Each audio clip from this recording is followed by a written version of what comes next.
Hello जय Hind aspirants, आप सभी को बहुत ज़्यादा वेलकम। और I hope you all are in a good state well attending this session. आप सब बहुत ही स्वस्थ होंगे, मस्त होंगे, है ना। तो चलो, जैसा कि आप सबको पता है that we are continuing with our regular series for comprehension. हम कॉम्प्रिहेंशन अभी कर रहे हैं आजकल। तो चलो जल्दी से फिर इसी सीरीज़ को लेते हुए आगे बढ़ते हैं। अभी तक हम लोग I guess we have already done with 3 classes, 3 sessions for comprehension, जिसमें हमने मल्टीपल कॉम्प्रिहेंशंस को प्रैक्टिस किया है। ठीक है, अब जब आप आगे बढ़ोगे तो आज आपको, अब देखो, we started with the very basic from the very scratch. ठीक है, अब उसके बाद में जब आप आगे बढ़ोगे तो क्या होगा, आपको धीमे धीमे एक लेवल जो है वो अपग्रेड होता दिखाई देगा, अपग्रेड होता मिलेगा। ठीक है, तो चलो फिर आ जाओ भैया, देखते हैं यहाँ पे क्या हो जाएगा। ये रहा आपका पहला पैराग्राफ। अब देखो, अभी तक पैराग्राफ्स बहुत इजी से थे। मैं ये नहीं कहूँगी पैराग्राफ टफ है, बट हाँ थोड़ा सा इसका एक लेवल ऊपर है। ठीक है, आप एक बार इसको गो थ्रू करो विद इन 30 सेकेंड्स, उसके बाद फिर मैं तो हुई आपको पूरा एक्सप्लेन करने के लिए। ठीक है,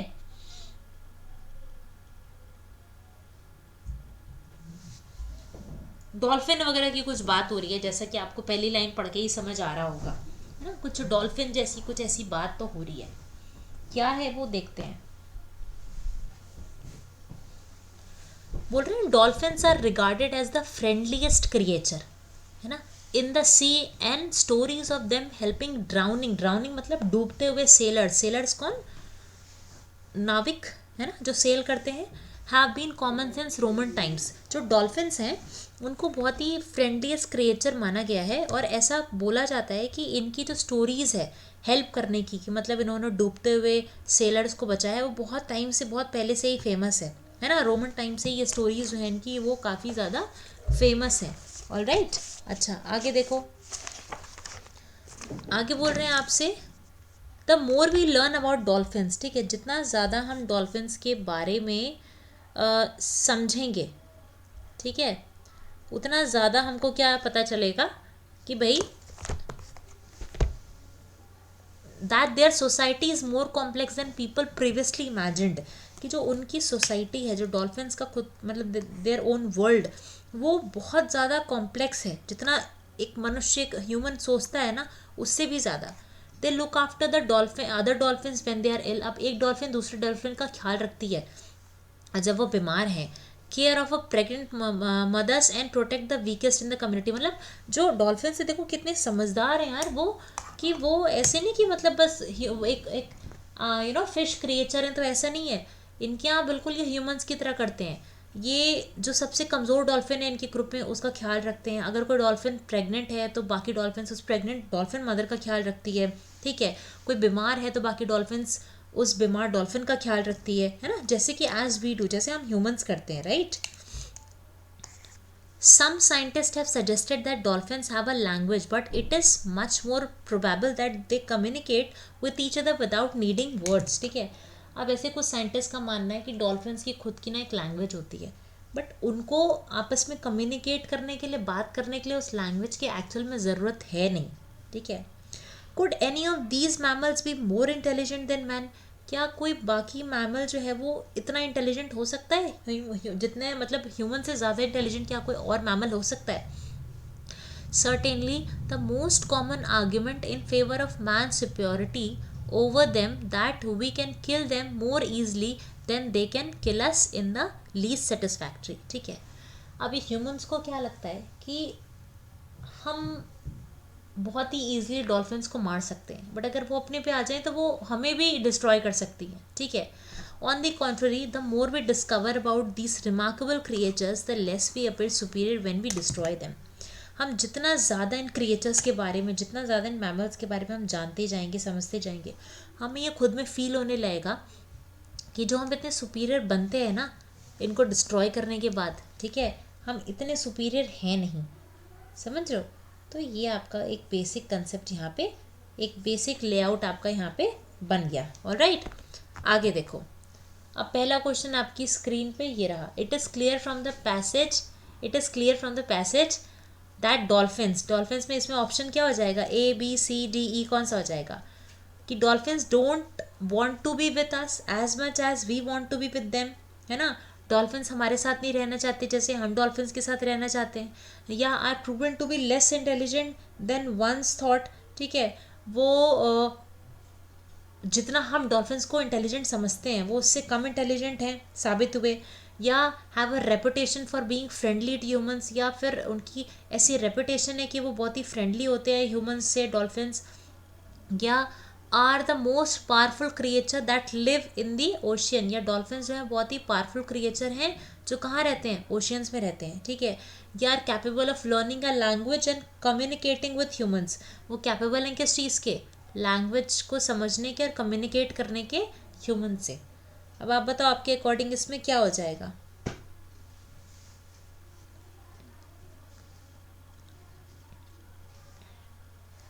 जल्दी से बताइए, A B C D E.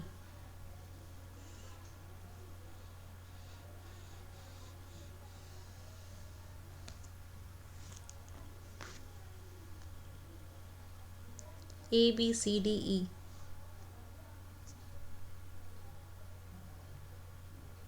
चलो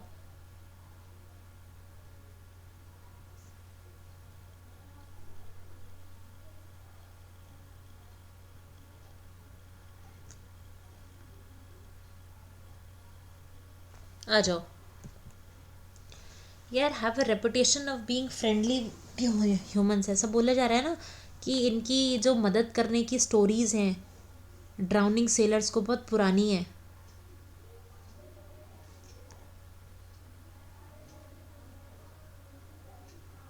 चलो, the fact that the writer of the passage think that we can kill dolphins more easily than they can kill us, ठीक है। अभी क्या फैक्ट है, जो ऑथर है इस पैराग्राफ का वो क्यों ऐसा सोचता है कि भाई हम डॉल्फिन्स को बहुत आसानी से मार सकते हैं एज़ कम्पेयर टू वो जैसे हमें मारती हैं,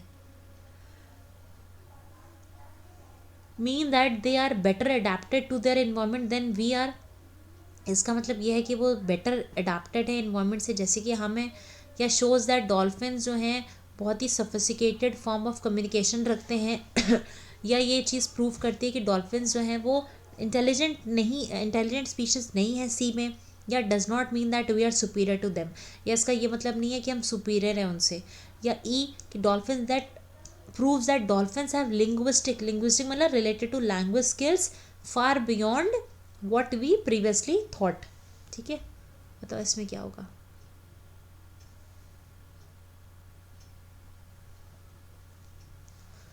क्विकली टेल मी।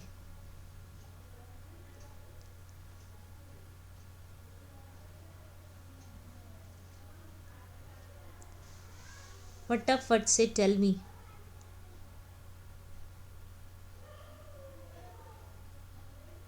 चलो देखो,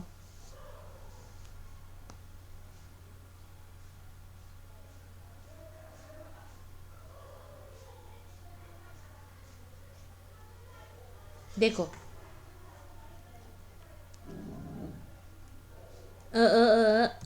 राइट, डज नॉट मीन, ये यहाँ पे पैसेज है ह्यूमन ऐसा सोचते हैं ना कि हम बहुत आसानी से मार सकते हैं डॉल्फिन्स को, तो इसका मतलब, इसका ये मतलब नहीं है कि वो हम उनसे सुपीरियर हो गए, है ना। पैराग्राफ में बोल रहे हैं ना कि हम उनको मार देते हैं, इसका मतलब नहीं कि वो हम उनसे सुपीरियर हो गए, एक्चुअली में तो वो हमसे ज़्यादा इंटेलिजेंट है, बिल्कुल हमारे जैसे ही वो बिहेव करते हैं, काम करते हैं हर चीज़ को। चलो ये बताओ, वन कैन इन्फर, ठीक है,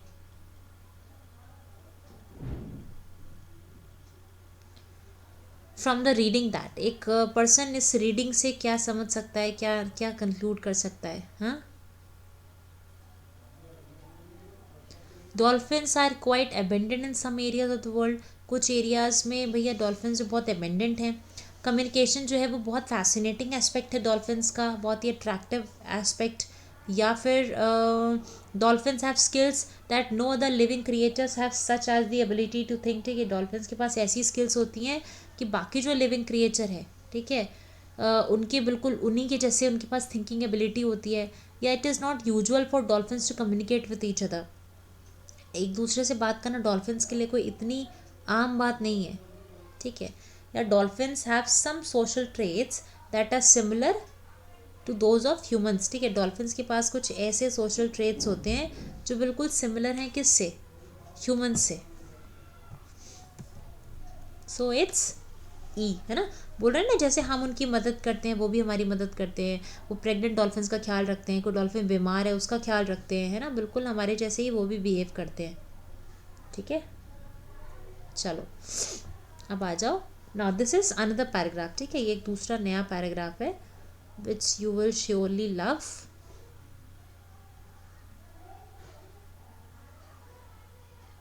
चलो, कोई शिप वेप के बारे में है ये कुछ, है ना। क्या बोल रहे हैं, नेवल आर्किटेक्चर्स, है ना, never claim that a ship is unsinkable. मतलब जो नेवी के आर्किटेक्ट्स होते हैं ना, वो कभी भी इस बात को क्लेम तो नहीं करते कि भाई ये जो शिप है ये कभी डूब ही नहीं सकती, वो ऐसा कभी कहते ही नहीं है कि ये जो शिप है वो कभी नहीं डूबेगी, या ऐसा तो उनका कोई दावा नहीं होता किसी भी चीज़ को लेकर के, ठीक है। तो क्या आपसे बोला जा रहा है कि what the sinking of passenger in a car ferry Estonia in the Baltic Surely surely should never have happened। मतलब ये जो एक सिंक, कोई जो शिप है वो सिंक हुई है, तो वो श्योरली ऐसा नहीं होता। कब नहीं होता, कैसे नहीं होता, अभी आगे पढ़ोगे तो पता चलेगा, ठीक है। कैसे, देखो,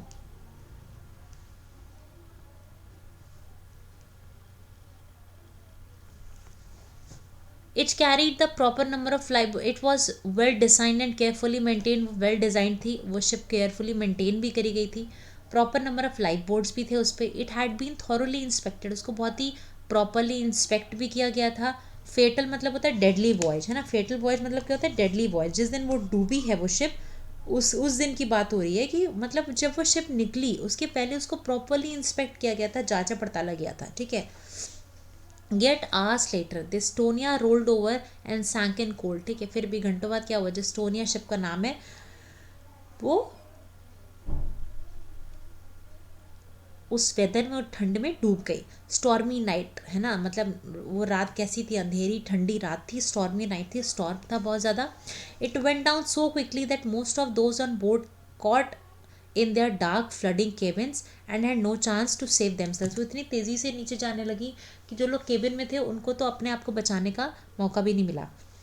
of those who are manage to scramble overboard only 139 survive, इतने लोग सिर्फ बच पाए।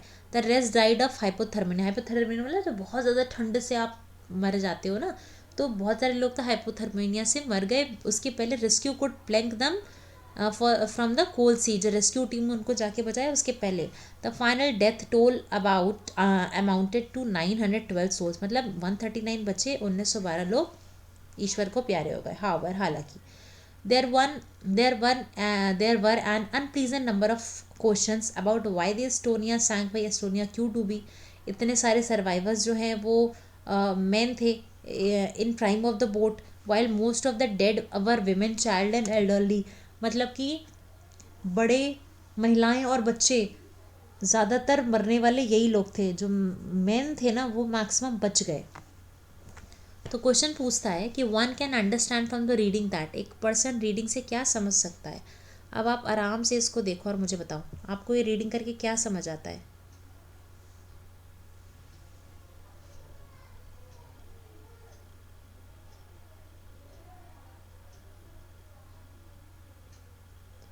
जल्दी से, ये चीज़ रीड करके आपको क्या समझ आता है।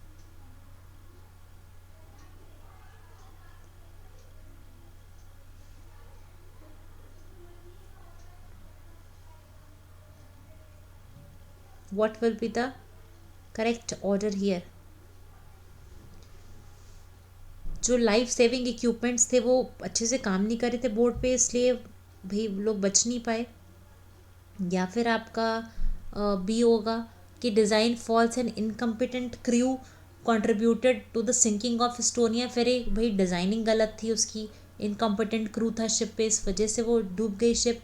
ये 139 only manage to leave the vessel but died in freezing water. 139 लोग वेसल से, शिप से तो उतर गए बट वो ठंडे पानी में डूब के मर गए।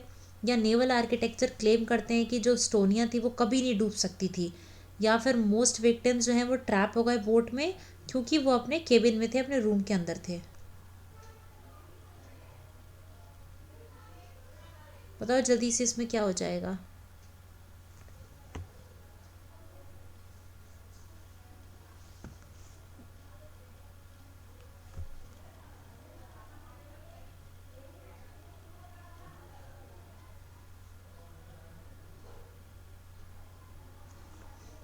चलो,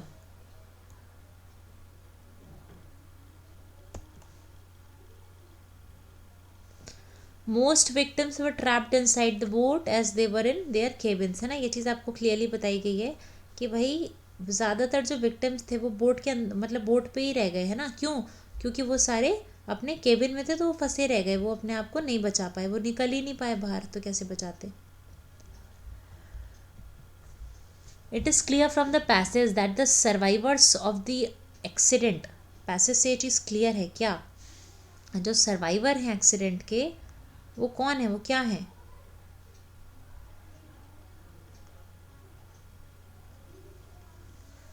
helped one other to overcome the tragedy that had affected them all, है ना, वो उन्होंने मतलब यार एक दूसरे की मदद करी ट्रेजेडी से उभरने में। मोस्टली वो लोग यंग मैन थे, है ना, बट महिलाएं, बच्चे, एल्डरली, ये सब भाई इनके बचने का चांस बहुत कम था। या उन्होंने मदद करी, हेल्प सेव 100 ऑफ लाइफ्स, उन्होंने मदद करी मतलब बहुत सारी जिंदगियां बचाने में, ठीक है। Are still suffering from the severe post traumatic stress disorder, अभी भी उनको बहुत एकदम ट्रॉमा टाइप लग गया है। या told the investigators nothing about the accident, या उन्होंने इन्वेस्टिगेटर्स को एक्सीडेंट के बारे में कुछ बताया ही नहीं। पैसेज पढ़ के तुम्हें क्या पता चलता है कि जो आपके सर्वाइवर्स हैं, जो लोग बच गए, है ना,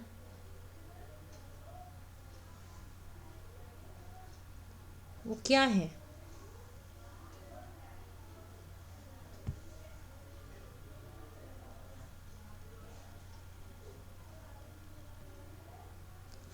वर मोस्टली यंग मैन, है ना, बट बच्चे, महिलाएं और बड़े जो हैं वो क्या हो गया, वो मैक्सिमम नहीं बच पाए थे।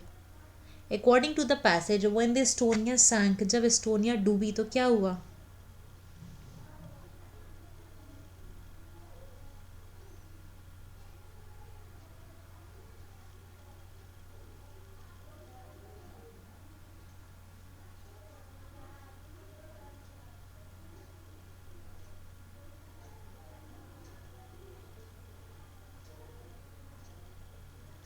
बताओ।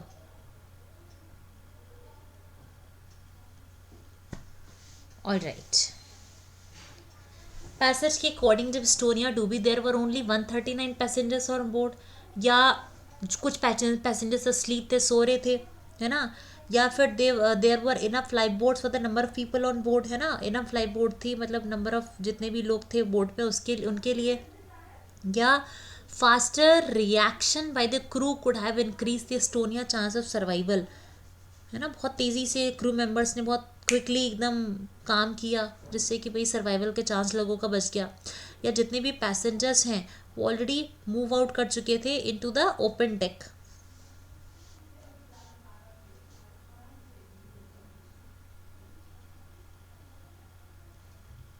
बताओ।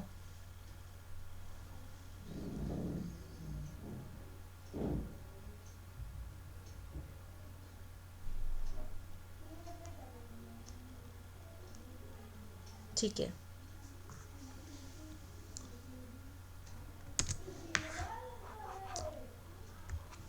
सोच के बताइए। देखो भाई, there were enough life boat for the number of people on board, आप बताया नहीं, बताया गया ना आपको। अच्छा, अभी आगे एक और छोटा सा पैराग्राफ डिस्कस करूंगी, बट उसके पहले आप लोग को एक चीज़ बता दूं कि भाई फटाफट से हमारे सोशल हैंडल्स पर हमारे साथ जुड़ जाइए, चाहे वो टेलीग्राम हो, फेसबुक, इंस्टाग्राम, ट्विटर, कुछ भी हो। आप जुड़ जाओगे तो फ़ायदा ये होगा कि आपको सभी चीज़ों की अपडेट मिल जाएगी, सभी सेशंस की, नॉट ओनली फॉर इंग्लिश, सभी सेशंस की आपको अपडेट मिल जाएगी। साथ साथ में आपको पीडीएफ्स मिल जाएंगी, है ना, नोटिफिकेशन आ जाए करेगी सेशन की, तो क्विकली डू द सेम।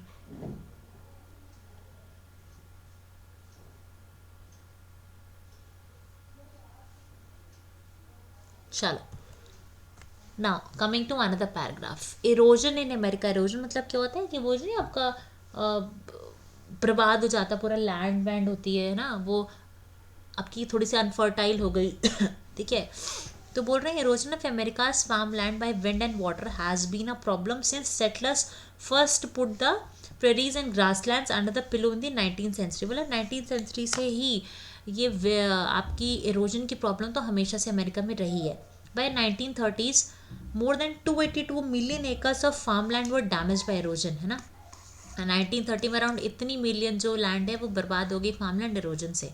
40 साल, है ना, after the 40 years of conservation efforts, soil erosion has accelerated due to new demand placed by the land of heavy crop production। अभी क्या हुआ, इन्होंने 40 साल तक उस ज़मीन पे कोई भी प्रोडक्शन नहीं किया, तो लैंड फिर से फर्टाइल हो गई। फिर 40 साल बाद इतना प्रोडक्शन किया कि लैंड और ख़राब हो गई। जैसे मान लो कि आपके घर में आपकी मम्मी को फीवर है, आपने उनको 1 हफ्ते आराम करा दिया, अब 1 हफ्ते बाद आप इतना ज़्यादा उनके ऊपर काम डाल दोगे कि बेचारा मतलब बेचारी जितना आराम नहीं किया उससे ज़्यादा तो उनका आराम निकल जाएगा, है ना।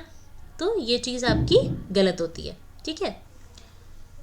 In the year ahead, soil erosion and the pollution problem it causes are likely to replace petroleum scarcity. Scarcity is कमी, है ना, as a nation's most critical natural resource problem। ठीक है, अभी क्या बोल रहे हैं, जैसे जैसे अब आगे देखना वक्त बढ़ेगा, ये पेट्रोलियम आपकी ये सॉइल एरोजन की प्रॉब्लम तो पीछे रह जाएगी, और ये जो आपकी प्रॉब्लम है ना पॉल्यूशन की, और ये आप सॉरी पेट्रोलियम की कमी की जो प्रॉब्लम है, ये प्रॉब्लम रिप्लेस कर दी कि पॉल्यूशन और सॉइल एरोजन की प्रॉब्लम को। ठीक है, चलो, I hope this is clear to all. बताओ, as we understand from the reading today, soil erosion in America, soil erosion America में क्या है, causes human to place new demands on the land. वो क्या करता है, ह्यूमंस को new demand, है ना, प्लेस करता है लैंड के लिए, न्यू डिमांड जनरेट करता है, या वर्ड्स है जो कि वो 19th सेंचुरी में थे उससे भी ज़्यादा, या happen so slowly that it is hardly noticed. Soil erosion America में अभी इतना धीमे धीमे हो रहा है कि लोग उसे नोटिस भी नहीं कर पा रहे, या is a most critical problem that the nation faces, है ना, वो सबसे अभी बहुत ही क्रिटिकल प्रॉब्लम है जो कि नेशन उसको फेस कर रहा है। ठीक है, अब क्या है, is verse in area which have a lot of petroleum production. ठीक है, वो बहुत बुरी है उस एरिया में जहाँ पे आपका क्या है, पेट्रोलियम प्रोडक्शन है।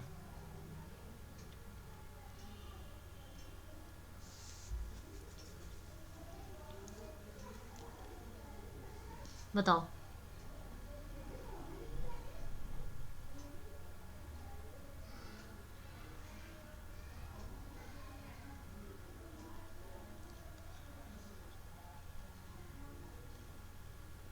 चलो, वही is worse than it was in the 19th century. जो हालत 19th सेंचुरी में थी ना, अभी उससे भी ज़्यादा ख़राब हो चुकी है।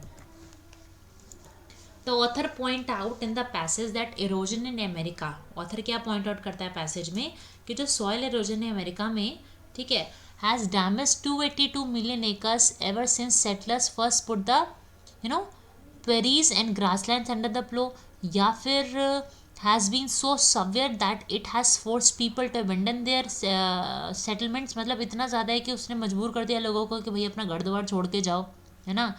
या आपसे बोल रहे हैं कि occurs only in the area with no vegetation, है ना, वहाँ पे कोई वेजिटेशन ही नहीं है, या can become a serious problem आगे जाकर के फ्यूचर में, या was on decline before 1930s, क्या हो जाएगा।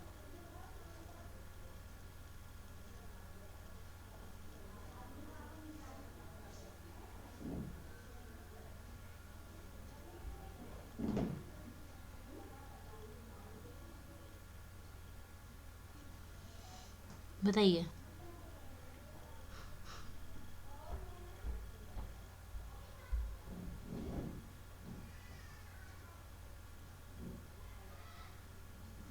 आगे देखो भैया, ऑथर पॉइंट आउट करता है कि जो सॉइल एरोजन है ना वो आगे जाके और फ्यूचर प्रॉब्लम बनने वाला है ना, मतलब और सीरियस प्रॉब्लम होने वाला है फ्यूचर में, क्योंकि आप इतना ओवर यूज़ कर रहे हो उस लैंड को कि जितना तो वो ठीक नहीं हुआ उससे ज़्यादा ख़राब हो जाएगा।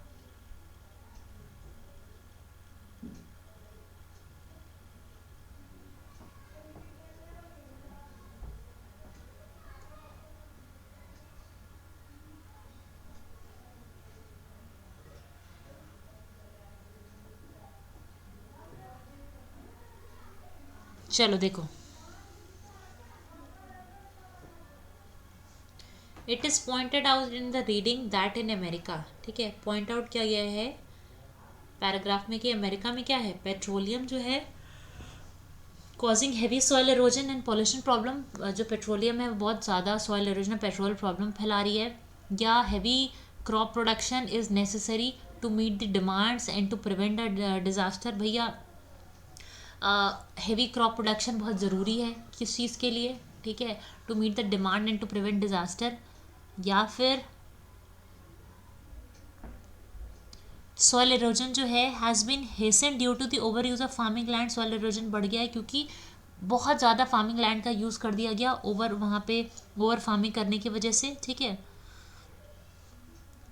Water is undoubtedly the largest cause of erosion, water जो है वो बिना मतलब कोई डाउट ही नहीं है कि सबसे ज़्यादा जो इरोजन होता है वो वाटर की वजह से होता है, या there are many ways to reduce erosion, बहुत सारे तरीके होते हैं इरोजन को क्या करने के, रिड्यूस करने के, कम करने के, ख़त्म करने के, ठीक है।